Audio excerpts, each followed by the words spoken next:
when you plan a mountain trekking trip, whose story gets carried along the way? In this episode, I am inspired by an incredible Asian woman, Marinel M, a Philippine-born former prosecutor who traded the Washington, D.C. courtroom for the mountains to champion equity in tourism. This is Krista and welcome back to another episode of Womenpreneur Asia, the podcast that celebrates Asian women entrepreneurs across Asia and tells the real stories behind their journeys. As always, this episode is sponsored by Redbox Studio.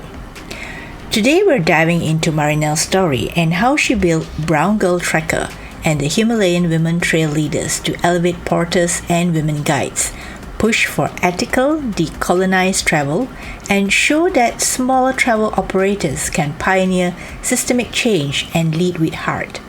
She's also the director of the documentary KM82 that addresses the need for improved safety, health standards, proper equipment, and fair compensation for porters on the Inca Trail of Peru. Marinel is all for the shift toward truly inclusive, customized experiences for diverse women travelers across Asia. If you're curious about responsible travel that supports women-led, ethical mountain tourism across Asia, this episode is a must listen. Hi Marinel, welcome to Womenpreneur Asia. Hi, thanks for having me. Excited to be here. So Marinel, you are in the Philippines for the moment. Yes, for the moment. I am here longer than expected actually, but yeah, it's a good place to be right now. I would just like to jump right into it because you're a mountain nomad, you're a human rights defender, you're a social entrepreneur, you're a writer, and of course you're also a former defense attorney who practiced law in Washington, D.C. And you left and became a global mountain nomad. And you're from the Philippines. So how did you go from practicing law to doing what you're doing right now, which I presume is not a very Filipino thing to do? No, not at all. And ironically, we're in the Philippines, so it would be interesting if the Filipino audience were listening to this, because I think the American audience was already at awe enough, and if it's Filipinos, they'd be like, you're crazy. Obviously, I come from an immigrant background. My family went to the U.S. when I was only 13 years old, and so when we came to Seattle, Washington, in the West Coast, my parents definitely sacrificed a lot. They worked hard. I went to university, luckily got scholarships. University of Washington, finished my bachelor's, but then decided to become a lawyer. So it was really a continuation of schooling until I finished law school in my early 20s. And then decided to go to Washington, D.C. and became a lawyer. So that's a very straightforward path for immigrants, obviously. It's defined a success story, and I thought my life was just going to be that. Oh, I did it. I got my career. I'm a lawyer working in D.C., Washington, D.C., passed the bar. I bought a house. I got a car. I got some pets. And then I had some relationships. And I thought the next thing was actually marriage. And now here I am, almost 50. I never got married, for one.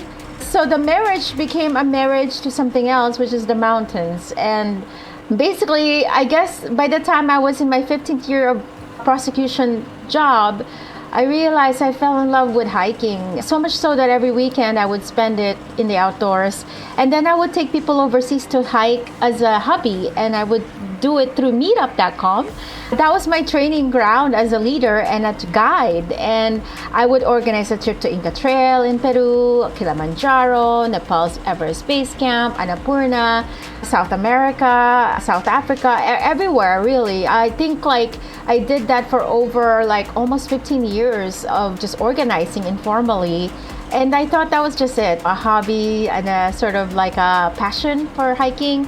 And some of my friends said, what are you doing with your life if you're miserable being a lawyer at this point 15 years later? You have other ways to make money and have a career. And they said, you can go trekking. I'm like, trekking? How do you get paid trekking? And it was like an absurd comment from a friend, and it wasn't like a joke. It was actually a real conversation, and I pushed it aside. And this was probably my year 12 or 13 being a prosecutor and burnt out and very much uninspired. And then I thought, obviously, my next career move is to be a judge. But then if I was already feeling uninspired as a prosecutor, what's the point of becoming a judge and then dedicating another decade because you feel like you earned it and worked hard and don't want to just give it up after a year. So that was a very pivotal point of my career because I feel like I'm already stagnant in that prosecutorial job. I've been there for too long, and you have to advance and have a better challenge. And I thought, obviously, the story should be the next level is all about being a judge. But this passion just kind of won't die. It doesn't want to go away because I thought, okay. And I even took a sabbatical from my government job, which I don't know how that happened. They just let me go after 12, 13 years of service. And I went for a year just hiking everywhere in Europe and Asia. And I thought, I'm going to get married when I get back. But you know what I did when I got back in 2015? I looked around my house and I said, I'm going to sell this house.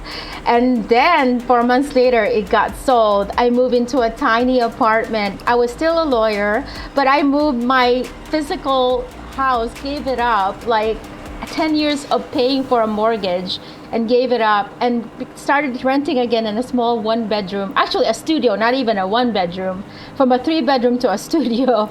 I downgraded, and then I realized, okay, I took a big move, what's next? And then I knew in my heart I was getting close to the moment of you are going to quit your career, but you just don't know when. And my mother died in 2017, and that was the time when I basically shut down this whole idea of what I'm doing with my life. Obviously, I flew to the Philippines to go to the funeral and say bye. And then at that moment, it was very clear.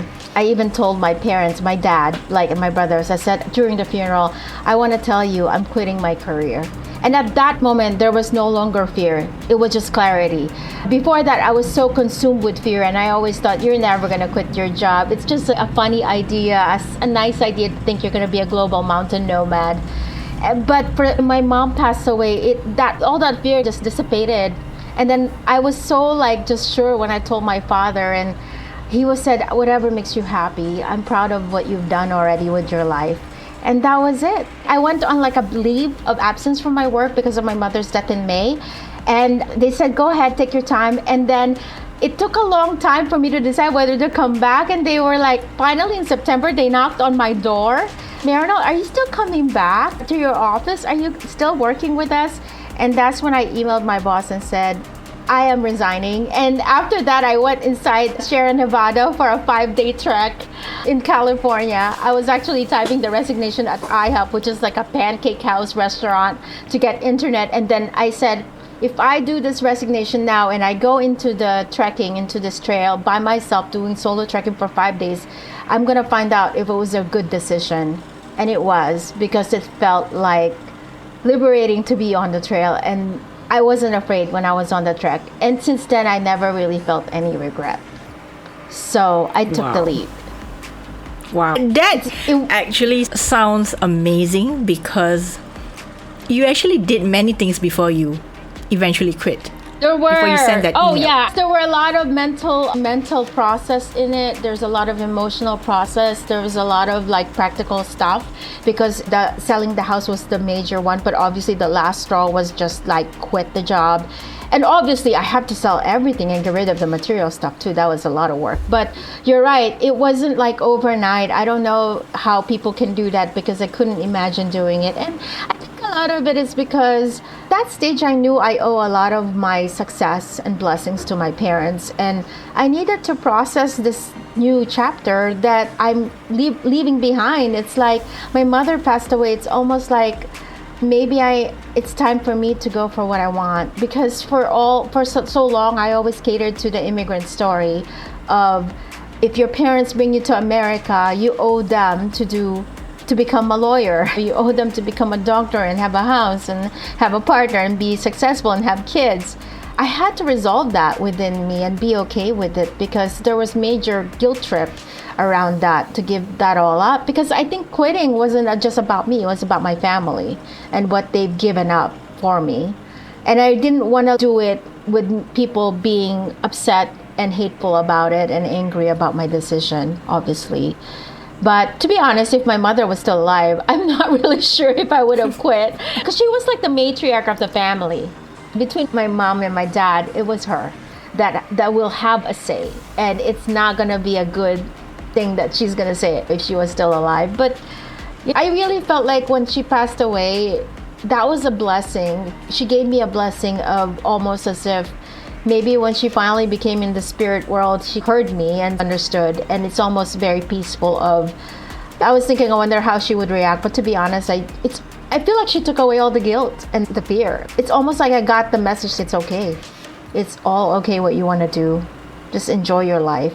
It's hard to explain. Obviously, I'm not talking to her anymore when she was gone, but I don't know what happened because I was so full of fear before that, the day before she died. And when she died, it's not like I'm like, oh yeah, I'm free again. It's not that kind of feeling. It's more very at peace. Like when I finally thought about quitting, for some reason that fear was just not there. It's really hard to explain. But I always think to myself, maybe my mom, that was her last sign of love and act of love, where it's, I'm going to take this away from you so you're free. And I think if your mom were to look at you right now, I think she'll be super proud of what you'll be doing, because I am super inspired and super proud of what you're doing. And I think what you're doing is something very much needed. Maybe you can talk a little bit about what you're doing right now. And I know you're doing so many things right now. It's not just one thing. Yeah, so it's been the journey since 2017. Now we're in 2026, almost 9 years. And since then, I've established my company, which is a mountain trekking company. That's the for-profit side. Obviously, that's my income now in lieu of being a lawyer. So I've been building up on that. It did affect it during the COVID season, but then now it's gotten back to the way it should be and is scaling. So that's good news as an entrepreneur. But my passion really is to create a tourism that's more equitable and inclusive for women, especially women of color, indigenous communities. I think for me, I never realized that when I left my career, I always thought, oh, it's going to be just all fun. It's almost like semi-retirement. I'm going to go trek the trails and I'll be happy and joyful and guide people and invite people to come. And then I get paid because I have a company. But then I realized soon enough when I moved to Peru, which is my first base, I lived there for almost 5 years. I was with the Quechua community. I then realized about the porter issues and the systemic problems. And the porters are the ones who carry your bags on the trail, and the Inca Trail, which is very popular. There are also guides there who are mostly men. And so I realized there's like lack of women, for one, in the industry as guides and porters. And then for the porters, there's an equity issue of the work condition being unfair in a lot of ways, and the working conditions are poor and unsafe for them. We're talking about low wages or lack of wages. We're talking about the weight that they carry. It's overweight and there's no regulation. It's systemic in many ways, not just like, oh, this company is bad, this company is good. It's very much a system that's based on coloniality in Peru, but it's also in other places, not just Peru. But that's like the way we built tourism. And Inca Trail's been running for 50 years, but it's been like built on colonial mindset and systems. So my goal is like, what if we change the narrative and change the system itself? And what if we start over? And what if we come to these places and we decolonize the idea of tourism? And what that means is, instead of coming to Peru and say, I'm going to go hire a porter to carry my bags, maybe we should have a conversation with the community and say, hi, Quechua community, hi, all of you here who live here in this mountain. How do you want to see tourism for you? That's the decolonial way, because that's like basically recognizing I'm an outsider and asking them what their desires and needs are as a community in this place that they call home. And that's co-creating, that's co-developing, co-leadership. Because the way tourism has always been is it's very much in one way, imposing our ideas as Westerners, as foreigners. We came there because we already know what we need to make money. It's very for-profit driven and capitalistic. So they come here, and the reason why porters got the job is because they couldn't figure out a way to carry the bags up the mountain. And the reason why they were offered the job is because they were cheap labor. And we couldn't somehow get the mules to do it because it's going to ruin the stairs, the ancient stairs of the Inca Trail. So the people were the ones that are going to be the cheap labor for it. So it's horrible to compare them to mules, but really, if mules were able to walk on those like ancient stairs on the Inca Trail without disturbing the environment or damaging the tiles in the flooring and the nature, we would have had mules up on the Inca Trail. But no, we can't. So they probably thought, whoever started this industry, how do we carry the bags? Because tourists will pay a lot of money and they don't want to carry a bag. Oh, humans will do it. So to me, that's not how it should have been done. And when I talked to the Quechua people in the community, that's what they said. They actually want people to come to their community to share a meal, to do their regular sort of community cultural type of the cultural aspect. They want to share their culture, but when it comes to Inca Trail, they don't even want to really carry the bags. That's not a job that they really wanted. They never wanted that. It was actually us wanting the job for them. And I'm happy you saw the movie, because the KM82 documentary, which is my very first project to elevate the voices of porters, because they're talking in that film and telling you directly what they're wanting. Yeah. So here's a shout out to Marinel and her storytelling is that KM82 is something that everyone should go and watch. 25 minutes, and I think it really opened my eyes, honestly, because I was just thinking, oh, okay, so this is their actual problem, the problem that they are thinking about, but they don't know how to work themselves out of it. And so this is the question I have for you, Marinel. Before Marinel came about, what was the situation like? I know you mentioned that in the documentary. Yeah. So I came on board around 2019 to do the research, and 2020 in the filming. So before that, there wasn't really a lot of conversation about the topic. But even now, it's still not something that we talk about. I think there will be magazine publications that would say, oh, let's support the porters. They carry our bags up the mountain. They're like the core of the industry and the backbone. But in a way, we just romanticized the idea, but never really made the effort to come meet them where they are, which means have the conversations and not just talk about them, but actually create a space to hear them out.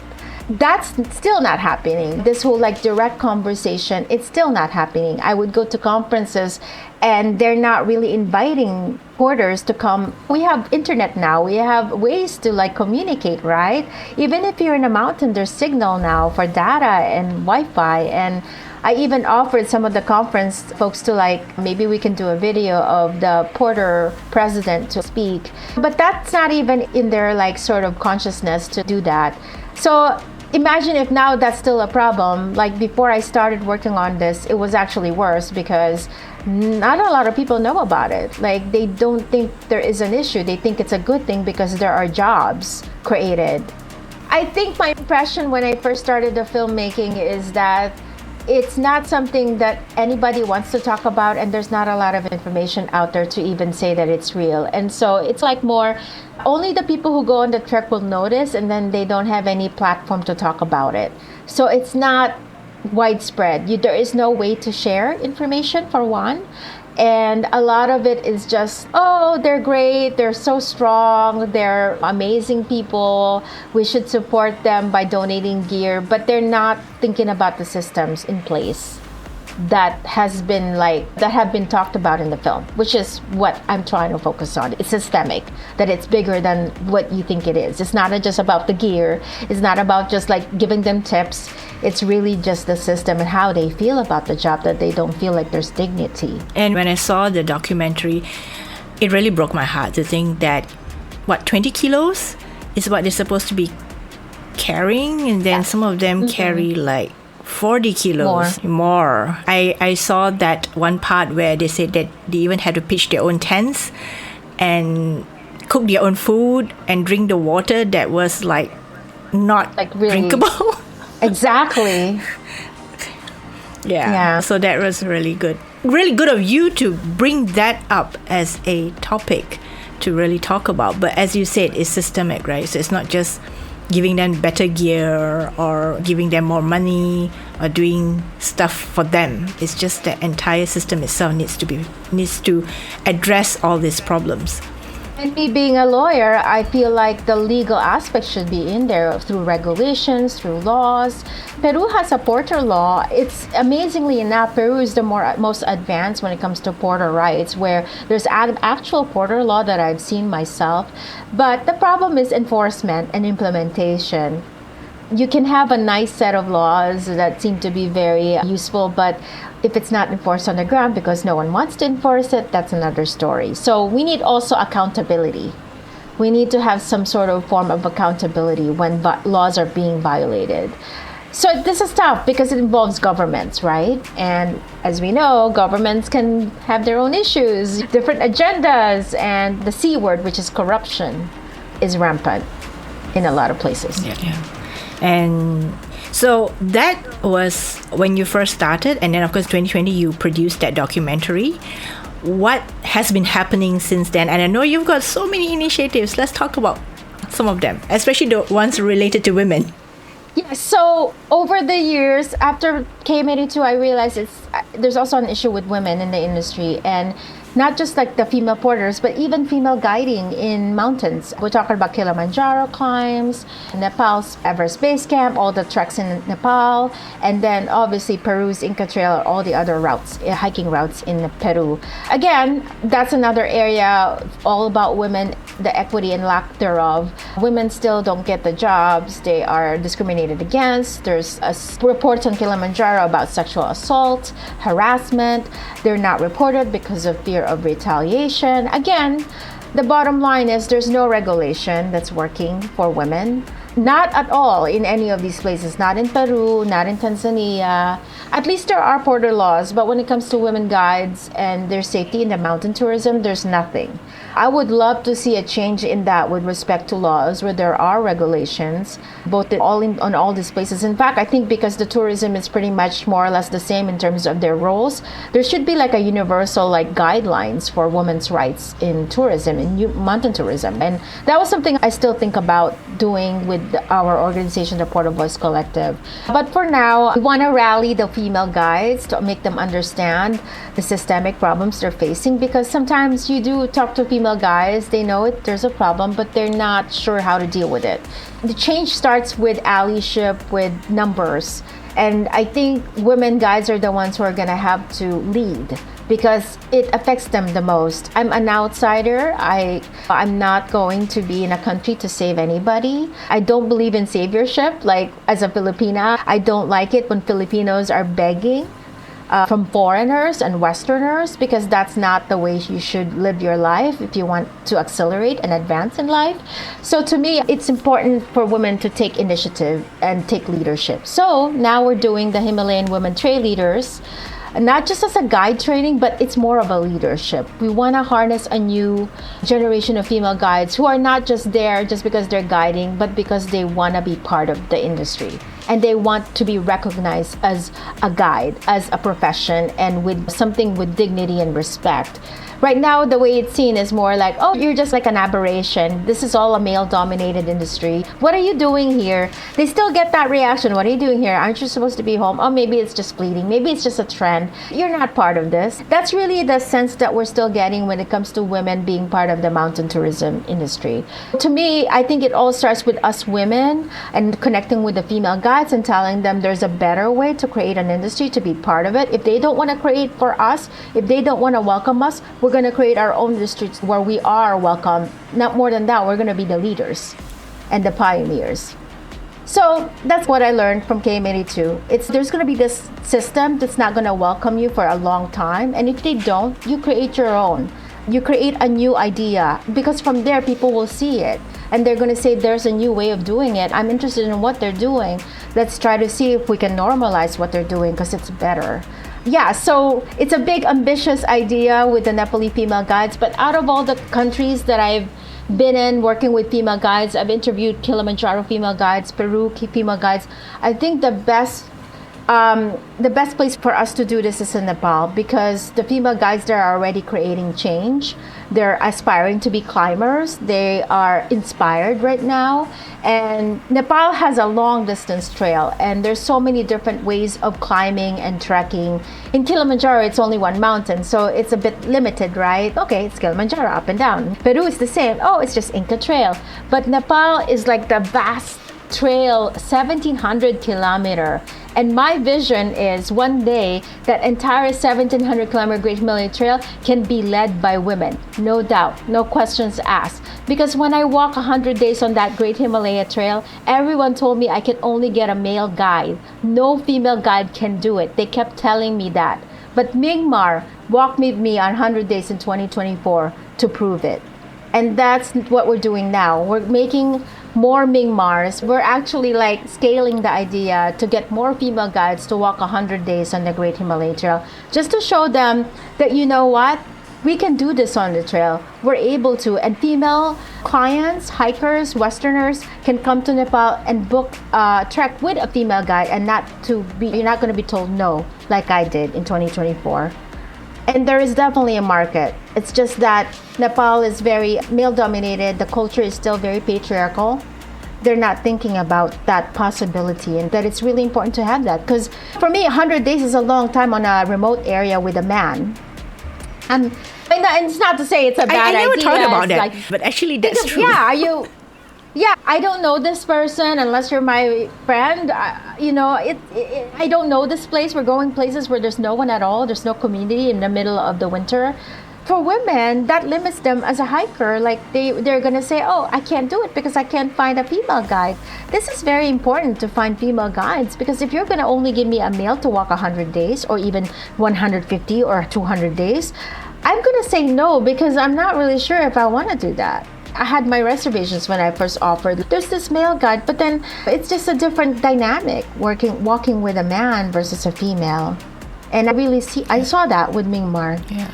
So this initiative that you created is with Myanmar, right? Or is she is she leading it? Oh yeah, she's our co-founder. So Myanmar, she first was someone I found to walk with me in 2024 as a guide, although she's never done most of the trek. She only did Everest because she's Sherpa. She's a Sherpa, her ethnicity. She knows Everest well, but the rest of the 1,700, she didn't know anything about it. So the idea was not only to guide me, because it's nice to have someone who's skilled to support me on my trek, but also for her to train, to get to know Tunga Trail, the Manaslu, Makalu, all these there's 10 sections of the Himalayan Trail. So she was able to do 7 of the 10 sections. We have to finish the rest, because the rest of it is much more advanced. There's no tea house for Dolpo section. It's all camping, and we ran out of funding in 2024 because it's like already 100 days when we were doing it. So we're going to do a part 2. But she became like our prototype, right? And I told Myanmar, we need to create more. We need to have more women like you to be part of this. And that's where we are now with the phase 2, after finishing the 100 days successfully and thinking to ourselves, oh, women can definitely do it. We now are going to do a guide training program this year in February, and then continue on every few months. Off-season will offer like training for the female guides. And it's not just for the regular Everest base camp. We want them to be interested in the 1,700 kilometer long distance trek. There are women who are long distance hikers and trekkers all over the world. And we're catering to those women who want more than just like the 2-week vacation. They're the ones who really want to be in the mountains for a long period of time. And we're going to offer this opportunity to walk with women, because no one is actually doing that. A lot of them are just offering men. And Myanmar is a co-founder of this initiative. That is very interesting, which I never really thought about, because I'm not a trekker, nor am I climbing mountains or walking around mountains. But to think that you're spending so much of time with your guide, and you probably have reservations about that person and not too sure how it's going to work out for the next 3 months. So our programming will try to match the female clients with the female guides. We also want to customize it where we also want to take into account the interest of the clients, because in the industry we don't even do that kind of like matching, where trekking it can be very dangerous, right? Obviously, depending on your abilities. Some people have never been up high altitude, so we want to be more prepared, because a lot of tour operators, they just want to give it and make sale and not really care about the diversity that comes in with your clients. Some of them may have chronic issues, right? Some of them are hormonal, like me, in perimenopause, that you get tired, I need a nap in the middle of the day. I realize as a hiker, as I get older, that we're not just one type of hiker, we're like different. There's diversity within different hikers and different tourists.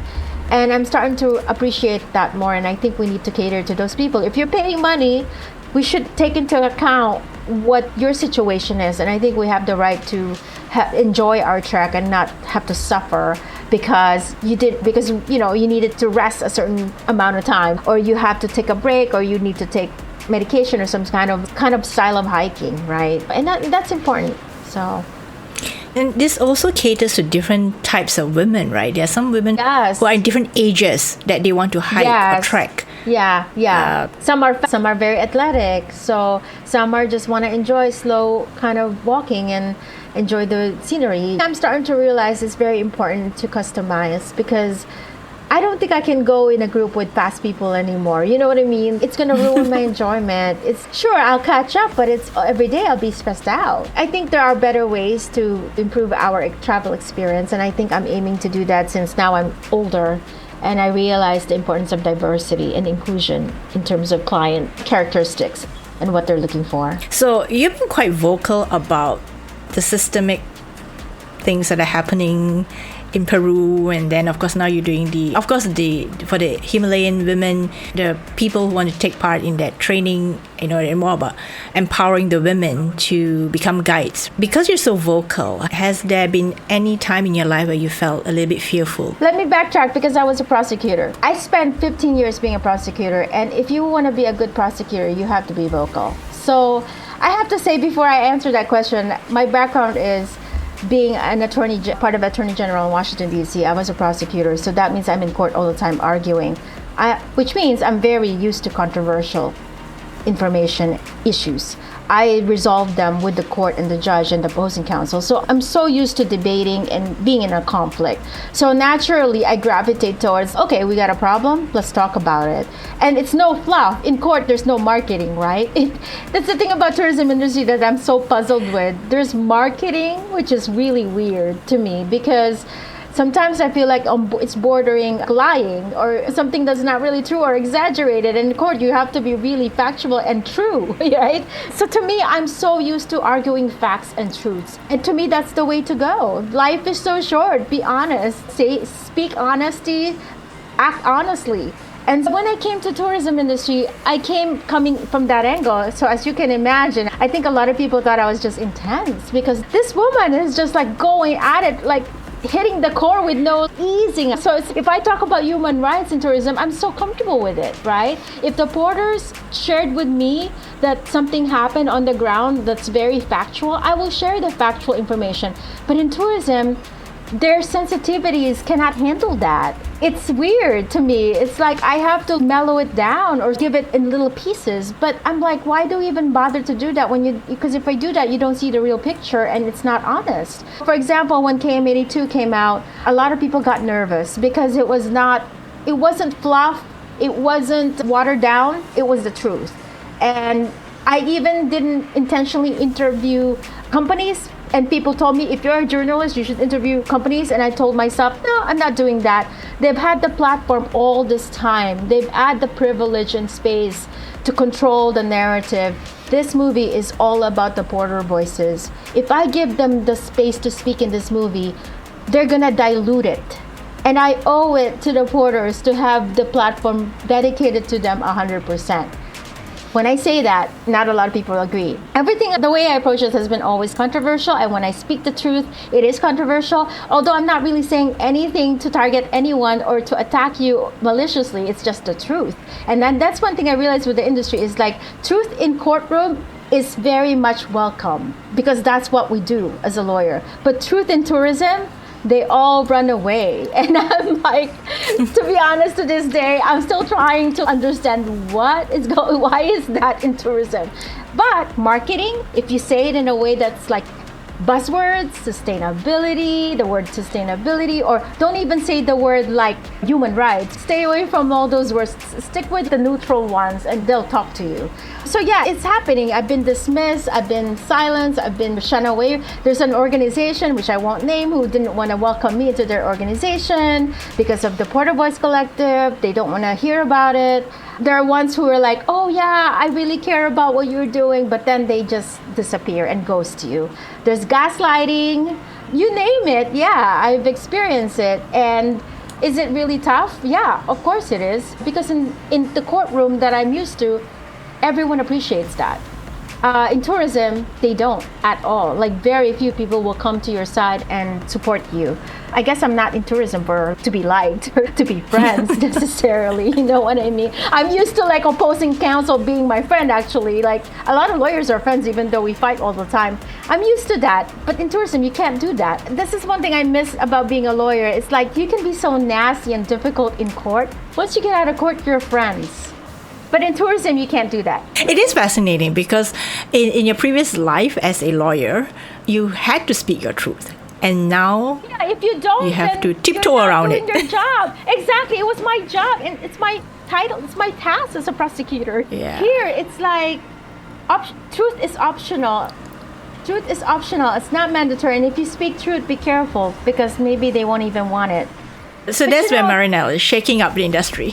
Shaking up anything when I'm telling the truth. It's just that no one in the truth. Is that the standard? If you tell the truth, you shake the industry. So that means a lot of people are not facing the truth. But Yeah, that's not yeah. where I want to be. I don't want to pretend like everything is good. It's not good. So you're right. Shaking up the industry is just all about truth telling, which is really, that's not even like a high standard to tell the truth, to be honest, in my view. It should be a given. But truth is But- hard for many people to accept. Yeah. Okay, so now you're using filmmaking as a way to Yeah. tell your stories or to give a voice to the people who don't have voices. Did that come naturally to you? Did you wake up one day and say, hey, I gotta tell this story? Actually, yeah. I mean, with KMNA too, that was like earlier after, just very close to the time I quit my career as a lawyer. And I strategized. So I said, if there are truths on the ground that people don't want to hear, I think the film will be the best way because you can memorialize it, right? It can always be online and people can watch it. If they're not ready to watch it, maybe later they will be. Maybe one day they will be ready to hear the truth. It was natural, you know why? Because I think for me, when I interviewed the porters, I feel like I'm doing what I do best, which is to interview witnesses. As a prosecutor, most of my time is spent asking questions, but not just questions. You ask the right questions to get the right answers. So I did exactly that. So I wanted to interview them, but more like really understand what their truth is and to have them testify and share their own anecdotes from the ground and then put that in a film. So to me, it was a very natural process. Instead of being in the courtroom, it's more like you're creating the film and a story. That's the only thing. It's like you put it together as a story with multiple witnesses. To me, asking questions is very natural. I'm really curious anyway to begin with, but also I'm very used to asking questions. So yeah. So it has come full circle for you. When I look back, I thought I left my career as a lawyer, but I never really did. It's whatever skills I learned, it's actually just navigating me through this tough industry. And when I think about it, if I wasn't a lawyer and I came to tourism, I would have been swallowed by it easily. And I would have been one of them, where I would just like tiptoe around the truth. But because I'm a lawyer, I'm more grounded in truth. And I carry that with me with no hesitation or apologies. So yes, it came full circle that I could be an advocate outside being a lawyer and really love it and feel like it's my own. Because when you're like working for the government, sometimes it does feel like you're working for the big person, you're the big entity, you know, you're just part of the organization in the system. But this one, it feels more of an ownership of how I want to see the industry. And there's more, it's challenging, don't get me wrong, but it feels like something I wake up to every morning, inspired. Yeah. And I'm sure that is the part which I find has always been in you, right? The social justice part, regardless of where you are. Yeah. I thought I was going to enjoy hiking and just have fun with the clients, but I realized, how can I look away from the things I see on the ground that's inequitable? And to give credit to the fact that when I was an immigrant, I felt a lot of shame being an immigrant. A lot of people do in America. Look at what's happening now. It's scary, right? Back then, my time in America has always been conflicting. Like, I love the country, but then I'm not also feeling like I belong there, because there are so many things about that country that make you feel like you're always going to be an outsider. And that took a lot of toll on my confidence and security that I am an American. And when being an immigrant in the US, it always felt like I'm second best compared to someone who's white, like a white female counterpart. So who am I to start a business? I don't even see any white people that look like me, the Asians or Filipino even, that's starting a mountain trekking business. But that helped me a lot now with my work, because being an immigrant makes me really connect with people in Nepal and Peru and Tanzania. When I'm there, I understand how they think about the world, because I used to live in the Philippines. I know what it means to not have much of a privilege and resource, even though I have gained that resource over time. And then I go back to that. I'm able to go from this side to that side, non-privileged to privilege. It's an interesting, I always feel like my life now is I'm in between worlds. And at first I thought that's a disadvantage. I should be like full American, full Western. But to be honest, being an immigrant is my secret power. And when I look back, when I used to be ashamed of it, I'm really happy that it came full circle for me to be healed and accept that part of me as something I'm so proud of being an immigrant. There's no more shame in that, because Brown Gull Trekker, this organizations that I create, is very much rooted on my immigrant experience and understanding power dynamics. And that's what makes me very fuel every day and inspires me and gives me the ammunition that other people who don't have the immigrant experience don't have that lived experience. So to me, that's a very much big full circle of accepting my immigrant background. And I wish more immigrants would do that, because I know a lot of people still are concerned about white proximity. They're concerned about being more white. They're getting rid of their accent, and they want to color their skin in Asia, right? Like that kind of mentality in coloniality. There's so much power being who we are, and just really appreciate it. I love how you sum it up, because I feel that sometimes we don't talk about this enough, right? We don't talk about what being Asian is about, and whether you're an immigrant or not. For you, I think it works in your case because you know how it works in the West or in America. And now you're using your knowledge, your experience, and you're empathizing with the people that you work with. And that's powerful, because you know both sides of the story. Literally, you do know both sides of the story. You run the business. You're a trekker. You run the business. And at the same time, you've also seen the world that was before you left that world. So I think that really is a huge advantage when it comes to running a business. Think about the Western companies led by, let's say, some white person from Denver, Colorado, right? You're running a business in Nepal or Peru or Philippines, for example. Let's just say Philippines. But you've never been to the Philippines, right? You don't know the people's culture and their psyche and how they live through hardships, like the kind of corruption we have to face, for example, like the daily life and the real thing, like what their priorities are. So for me, I have that insight. So when I come to a place and I offer this idea of tourism, I come from a place where I understand where they're coming from, what matters to them. Because I know how it felt like to live in that moment where you've never been ever abroad and you have limited resources and opportunities, right? So to me, I want to not just give you a job and money. I want to broaden your horizon to think one day you're going to do other things and even maybe come to America or abroad or do something big, because that's where I came from.